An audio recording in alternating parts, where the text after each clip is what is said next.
और क्या चल रहा है पूछते हैं यतिन से। तो पिरामिड में तो आपने बता ही दिया था क्या चल रहा था, लेकिन अभी कहाँ फोकस है?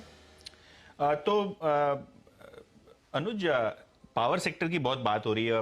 एनटीपीसी, पावर ग्रिड, ये सारे स्टॉक्स काफी दिनों से फोकस में। इनफैक्ट एनटीपीसी आपको नए 52 वीक हाई पे दिखेगा। तो पावर सेक्टर पे काफी लोग फोकस कर रहे हैं, लेकिन पावर सेक्टर का जो एक इंपॉर्टेंट पार्ट है वो है डिस्कॉम्स, यानी जो डिस्ट्रीब्यूशन कंपनीज हैं। और इंडिया में ज्यादातर जो डिस्ट्रीब्यूशन कंपनीज हैं वो सरकारी हैं। तो जो स्टेट गवर्नमेंट है उसी की एक यूनिट होती है जो बिजली सप्लाई करती है।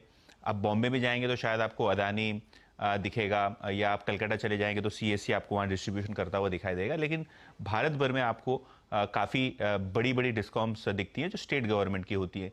तो इन्वेस्टेक ने एक नोट निकाला था और वो मैं देख रहा था, और दो चार दूसरे ब्रोकरेजेस की भी नोट आई थी। तो FY21 के जो फाइनेंशियल्स हैं वो अभी आ रहे हैं, क्योंकि ऑडिट हो जाता है सितंबर में, रिटर्न फाइल होता है, तो बैलेंस शीट्स आना शुरू हो जाती हैं। तो अगर आप पिछले फाइनेंशियल ईयर की हेल्थ देखें, और जिस हिसाब से सरकार ने उज्ज्वल स्कीम और काफ़ी सारी सब्सिडीज और बेनिफिट्स दिए थे स्टेट गवर्नमेंट्स को ताकि डिस्कॉम्स की हेल्थ सुधर जाए, वैसा कुछ नहीं हो रहा है। इनफैक्ट अगर आप FY21 की बात करें तो बैलेंस शीट खराबी हुई है। लगभग 25% जो डिस्कॉम्स हैं राज्य सरकारों के अंदर, उनका 25% जो रेवेन्यू है, जो इनकम है, वो है सब्सिडीज। यानी अभी भी एक मेजर पोर्शन जो है डिस्कॉम डिपेंडेंट है राज्य सरकारों के ऊपर, जो सब्सिडी देती हैं। ऑब्वियसली अगर हम टैरिफ की बात करें तो सिर्फ 3.5% आपको ईयर ऑन ईयर बेसिस पे बढ़ता हुआ दिखाई दिया है। तो जब डिस्कॉम की हेल्थ आपको सुधारनी है तो सबसे पहला काम करना पड़ता है बिजली के दाम में बढ़ोतरी। वो नहीं हो पा रही है।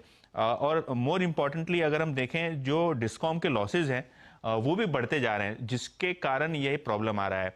लगभग 65% डिस्कॉम के लॉसेज फाइनेंशियल मिसमैनेजमेंट की वजह से होते हैं, क्योंकि इनकी बोरोइंग रेट 2 से 3% ज़्यादा है, डिस्पाइट द फैक्ट दैट ये स्टेट गवर्नमेंट उसको गारंटी करती है।